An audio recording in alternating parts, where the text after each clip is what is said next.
Hello everyone, welcome to another video of drama serial Ishq Mushkil. हाँ जी जनाब, तो आज हम बात करते हैं कि ड्रामा सीरियल इश्क मुश्किल में क्या होने वाला है और क्या चल रहा है। हाँ जी जनाब, तो देखा जाए कि जो हमारी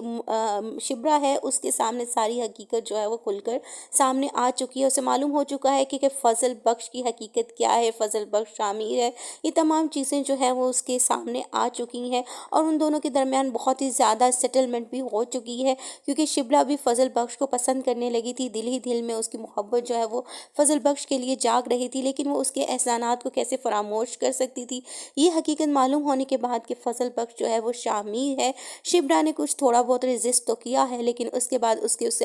बहुत सारे उस फैमिली पे एहसानात है और उसने हमेशा इस फैमिली के लिए अच्छा सोचा है। शिब्रा इस चीज़ को बहुत ही ज़्यादा जो है ना वो अच्छे से लेती है और समझती है, इसलिए शिब्रा जो है ऑलरेडी पहले ही फजल बख्श जो है वो अपनी मोहब्बत का जो है ना वो शिकार हो चुकी थी। और इसी तरह से जब शामिर का पता लगता है तो उन दोनों के दरमियान भी सेटलमेंट हो जाती है। और अब बात आती है कि जब दोनों के दरमियान सेटलमेंट हो जाती है तो जालिम समाज जो है सामने आ जाता है। हाँ जी जनाब, बात की जाए तो दोनों की फैमिलीज जो है उनके दरमियान बहुत ही ज़्यादा जो है प्रॉब्लम्स और इश्यूज खड़े हो जाते हैं। और जैसे कि शिब्रा के फादर जो हैं वो बिल्कुल भी नहीं मानते कि वो शामिर के साथ शिब्रा का रिश्ता करें, और उधर से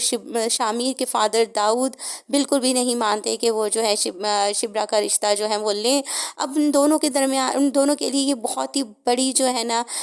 दीवार खड़ी हो गई है, वो किस तरह से अपनी फैमिलीज़ को मिलाएं। और अब आगे देखा जाता है कि ये जो ड्रामा है इसकी हैप्पी एंडिंग होने वाली है, बिकॉज क्यों ना क्यों शामिर ने जिस चीज़ के लिए इतनी ज़्यादा जो है वो तकलीफ़ें उठाई हैं, इतनी ज़्यादा जस्तजू की है और उसने अपना पूरा गेटअप चेंज किया है और अपना करेक्टर चेंज करके जो है उसने शिवरा से मोहब्बत की है, उसको इसका रिवॉर्ड तो मिलना चाहिए ना। हाँ जी जनाब, तो शामिर जो है इतना सब कुछ करने के बाद अब पीछे तो नहीं हट सकता और वो दाऊद को यानी कि अपने फादर को फुली तौर पर मनाने की कोशिश करता है। लेकिन दाऊद जो होता है वो बिल्कुल भी नहीं चाहता कि शिवरा जो है उसके घर की बहू बने, बिकॉज कुछ इस तरह से हुआ है कि जो शिवरा के फादर हैं और दाऊद की बीवी जुबैदा है उनके दरमियान में पहले से कुछ ऐसा रिलेशन रह चुका हुआ था जिसे दाऊद बिल्कुल भी पसंद नहीं करता और वो बिल्कुल भी पसंद नहीं करेगा कि शिवरा जो है उसके घर की बहू बने। लेकिन वो अपने बेटे के हाथों मजबूर होके, और उसकी वाइफ भी उसे कहती हैं कि वो रिश्ता लेके जाए, वो रिश्ता तो लेके जाएगा, लेकिन जाने से पहले ही वो शिब्रा के फादर को फ़ोन करके कह देगा कि मैं अपने बेटे के मजबूर करने की वजह से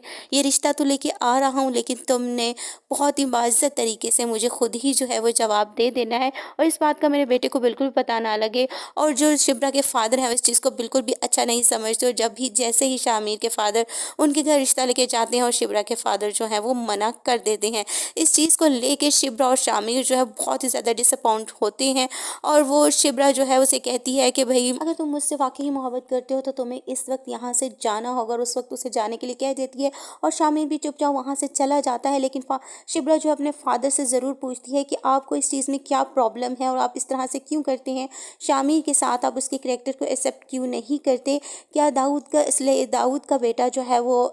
शामिर है तो इसका क्या मतलब है कि वो मैं उससे शादी क्यों नहीं कर सकती। शिप्रा के फादर कहते हैं कि भाई मैं ऐसे इंसान के घर में तुम्हें नहीं भेज सकता जिससे बिल्कुल भी तुम्हारा ख्याल ना हो और जिस फैमिली में बिल्कुल भी तुम्हारी रिस्पेक्ट ना की जाए। और शिप्रा के फादर उसे बताते हैं कि जो दाऊद है उससे पहले ही मुझे कॉल करके कह दिया था कि तुम जो हो मुझे रिश्ते से इनकार कर देना। जब शिप्रा को इस चीज़ का पता लगता है तो वो बिल्कुल भी शामिर से इस चीज़ को डिस्कस नहीं करती बल्कि खामोश हो जाती है। लेकिन शामिर जो है वो पीछे नहीं हटने वाला, वो अपने फादर से आर्ग्यू करता है और उससे कहता है कि अगर आप शिब्रा के घर रिश्ता लेके फिर से ना गए और मेरी शिब्रा से शादी ना की तो मैं बिल्कुल भी कहीं भी शादी नहीं करूँगा। और ये जो आपकी पार्टी है जिसको मुझे लेके चलना है, जिसका चेयरमैन आपने मुझको बनाना है, मैं बिल्कुल भी इसको सपोर्ट नहीं करूँगा और आपकी चेयरमैन की सीट पर बिल्कुल नहीं बैठूंगा। इस चीज़ को लेकर दाऊद जो है वो बहुत ज़्यादा परेशान होता है क्योंकि उसे अपनी पार्टी को तो आगे लेके चलना है। और आगे अब बात आती है कि दाऊद के दूसरे फ्रेंड की जिसने पार्टी में पूरा जो हिस्सा डाला हुआ होता है, जिसकी बेटी जो है वो तैयार बैठी होती है शामिर से शादी करने के लिए, लेकिन शामिर को उससे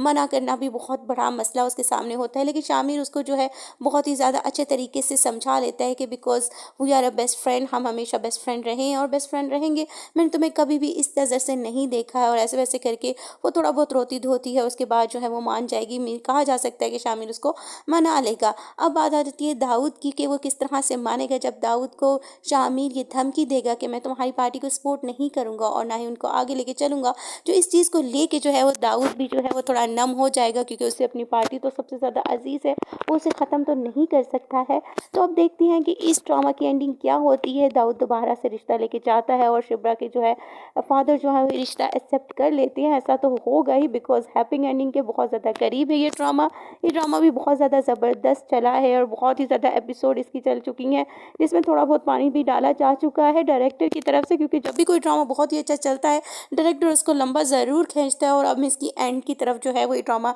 जा रहा है। हमारा इंतज़ार ख़त्म हो गया है बिकॉज हमारे शामिर और शिप्रा जो है वो एक होने वाले हैं। जी हाँ जनाब, और अगर आपको मेरे ये रिव्यूज़ अच्छे लग रहे हैं तो प्लीज़ लाइक कीजिएगा, कमेंट कीजिएगा और सब्सक्राइब करना तो मत भूलना।